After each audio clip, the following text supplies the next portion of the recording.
50 और 55 पर आपने बोलने का अवसर दिया, आप एक बार मिल लें। मैं आपका आभार व्यक्त करता हूं।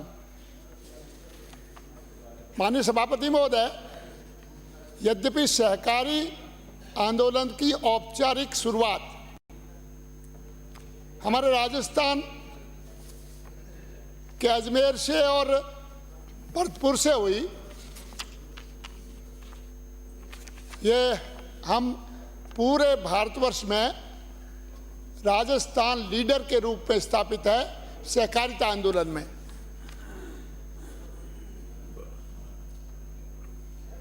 इसमें क्रमशः सुधार होते गए तो उसमें कुछ गड़बड़ियां भी आती गई, इनका वर्णन मैं आगे करूंगा।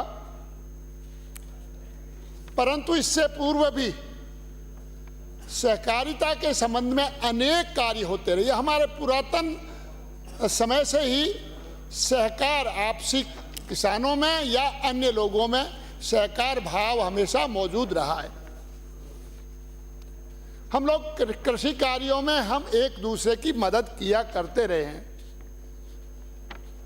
जिस समय में फसलों के समेटने का समय होता था और अधिक फसल हो जाती थी, एक किसान उनको समेटने में बहुत मुश्किल होती थी।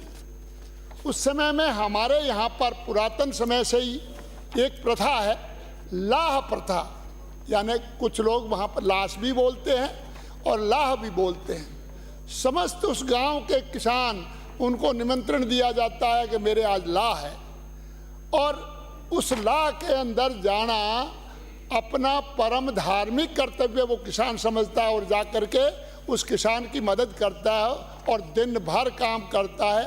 उसके बदले और कुछ नहीं, उसको अच्छा भोजन गोट दे दी जाती है। ये है भाव, सहकार का भाव। आपने देखा होगा पिछले दिनों हमारे किसानों के बीच में हमारे ही सदन के सदस्य एक कृषि कार्य करते हुए, कड़ब काटते हुए, हमारे वहाँ पर ऊपर का सिट्टा काटने के बाद में नीचे जो डंठल बचता है उसको डोका बोलते हैं, कई जगह कड़ब बोलते हैं। तो डोका डांस करते हुए भी आपने हमारे माननीय सदस्य को देखा होगा, वीडियो भी वायरल हुआ है ना। यानी कि किसान नाचते गाते डीजे की धुन पर अपने खुद एक दूसरे की मदद करते हैं और पूरा उसका शाम तक काम कर जाते हैं। ये है सहकार भाव, किसी की एक दूसरे की मदद करना। और यही सामूहिक भाव जिस समय में पहले हमारे यहाँ पर, अब तो बरसात होने लगी है क्योंकि हमारे वहाँ पर भी प्लांटेशन हो गया। पश्चिमी राजस्थान में कुछ नहरी तंत्र हो गया है, कुछ अंडरग्राउंड वाटर मिलने से नई तकनीक से पानी के बाहर आना शुरू हुआ है, तो पेड़ पौधे अधिक हो गए और इसलिए बरसातें भी कुछ अधिक हो गई। हमारे सतकाड़ियाँ भी पड़ती थी, 7 काल, और उस काल के अंदर परिस्थितियाँ हो जाती कि किसान का, गरीब का बीज भी समाप्त हो जाता था और पशु भी चले जाते थे। उस समय में खेती का समय होता, बरसात होती थी, तो उसकी चिंता सभी करते थे। हमारे लोग वो कहते थे कि बेचारा अब इसके खेती हो जाएगी तो 12 महीने का अनाज इसको पैदा हो जाएगा, और इसलिए उसको खेत को जुताने के लिए या उसके खेत में हल जोतने के लिए आसपास के किसान जाकर के हल जोत करके उसकी खेती कर दिया करते थे। सभापति महोदय, परिदृश्य बदलते बदलते पूरा खाली हो गया है। गंभीर विषय है, आप चिंतन करें। आप ही ने तो ये शुरू की थी, वापस ले लो। मतलब कोई भी चीज एक लक्ष्य को प्राप्त करने के लिए सामूहिक प्रयास किया जाए, वो ही सहकारिता है। और सहकारिता का एक सर्वोत्कृष्ट नमूना मैं आपको निवेदन करता हूं। ये खेजड़ी हमारे पश्चिम राजस्थान में तुलसी के नाम से जानी जाती है, पवित्र पौधा जाना जाता है। जब पूजा में भी जब कलश रखते हैं उसके अंदर खेजड़ी का लौंग यानी वो पत्ते रखा करते हैं, इसको बहुत पवित्र मानते हैं।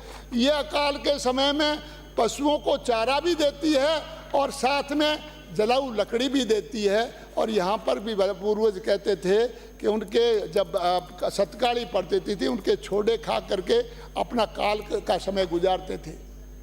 उस खेजड़ी को काटने के पर दुनिया भर के आंदोलन हमारे पश्चिम राजस्थान में चल रहे हैं, सामूहिक रूप से चल रहे हैं। वही सब 300 साल पहले माँ अमृता देवी के नेतृत्व के अंदर, जब अमृता देवी और उनकी 3 बेटियां और उनका पति पूरे के पूरे उस खेजड़ी को बचाने के लिए अपना सर्वोच्च बलिदान देते हैं, तो 363 लोग एक साथ में अपनी जान को कुर्बान कर देते हैं। वो भी एक सहकार का ही भाव है। कल उसका माने कोलाज से आने वाले ये विषय में विषयांतर कर रहा हूँ, परंतु इसको विषय पे ला रहा हूँ। यानी कि कल कोलाज से आने वाले माननीय विधायक जी को एक सरकार की तरफ से, समझ लो अधिकारियों की तरफ से जवाब मिला कि 12 महीने में एक भी खेजड़ी नहीं कटी। अरे आपके जो FIR है वहाँ पर देख लो, आपके वन विभाग के अंदर देख लो, एक भी खेजड़ी हम आंखों देख रहे हैं, दुनिया भर के वीडियो आ रहे हैं और वो ये कह रहे हैं उनके भरोसे ये खेजड़ी कटना नहीं रुकेगा। और इसलिए मेरा आपसे निवेदन है माननीय सभापति महोदय, आपके माध्यम से ये कार्य जो गांव के अंदर वृक्षों की रखवाली का काम भी कोऑपरेटिव सोसाइटीज को दिया जाए, उनका वो ही कोऑपरेटिव सोसाइटी निगरानी की जाए, उनके भरोसे उनसे रिपोर्ट लेकर के आप कहोगे कि नहीं कटी। ये कोऑपरेटिव सोसाइटी प्रतिनिधि सभा है गांव की और उनके हाथ में ये सारी बात दी जानी चाहिए। माननीय सभापति महोदय,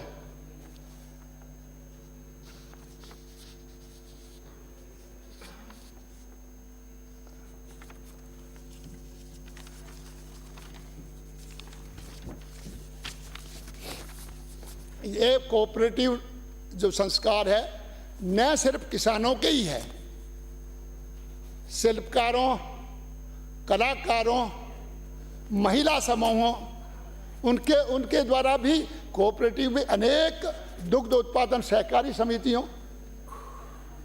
मार्केटिंग सोसाइटी, हर जगह जीवन के हर क्षेत्र के अंदर आज सहकार भाव है और सहकारी संस्थाएं काम कर रही है।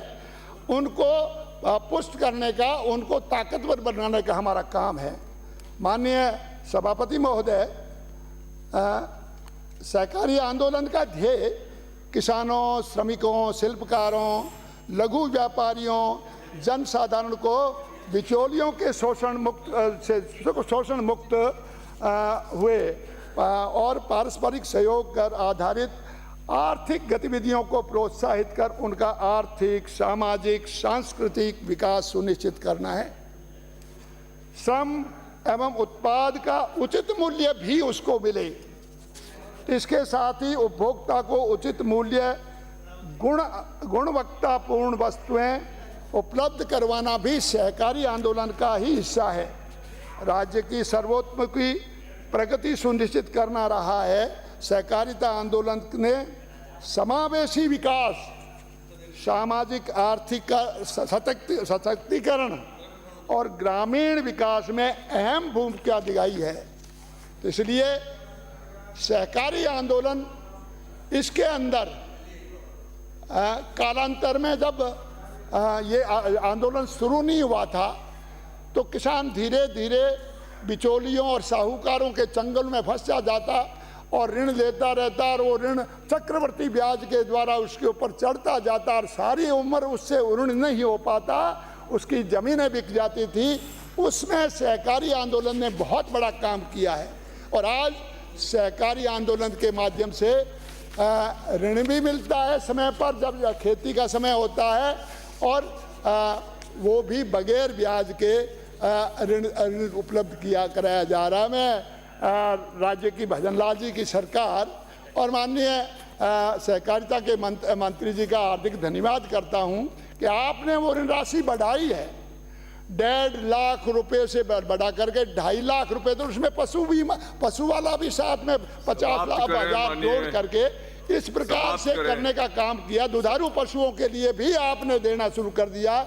इसके लिए एक नई पशुपालकों के लिए जो आपने शुरू किया है, मैं माननीय मंत्री महोदय आपका हार्दिक आभार व्यक्त करता हूं कि ये वो भी किसान ही हैं पशुपालक, और उनके द्वारा दिया गया दूध प्रातः है आपको सरस डेयरी और अन्य डेयरी के माध्यम से आपको गटकाने के लिए मिलता है। विराजे 10 मिनट हो गई जी, बढ़िया बोलिए। तो एक सुझाव देकर के अपनी बात करूंगा, एक सुझाव दूंगा, सुझाव के बाद में अपनी बात पूरी कर दूं। माननीय सभापति महोदय, होता क्या है कि हमारी जो कोऑपरेटिव सोसाइटीज है उसके अंदर ऋणी सदस्य को 10 सदस्य चुनने का अधिकार है और अऋणी एक ही सदस्य चुन सकता है।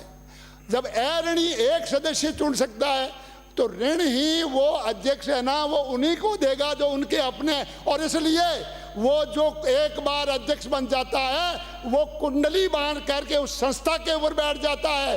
पहले ये व्यवस्था थी कि जितने भी सदस्य थे वो सारे के सारे उसमें वोट किया करते थे 11 के 11 सदस्यों में, और नया अध्यक्ष चुन करके आते हैं, और इसीलिए भ्रष्टाचार पनपता है। दूसरा अध्यक्ष आता है वो पहले के उसको पर्दा डालने का काम करता है। और मेरा आपसे निवेदन है इस व्यवस्था को बदला जाए और पूरे 11 सदस्यों को चुनने का अधिकार सभी शेयर होल्डर को दिया जाए, ताकि इस दुविधा से निकला जा सके और सहकारिता आंदोलन को आगे बढ़ाया जा सके। बहुत बहुत धन्यवाद।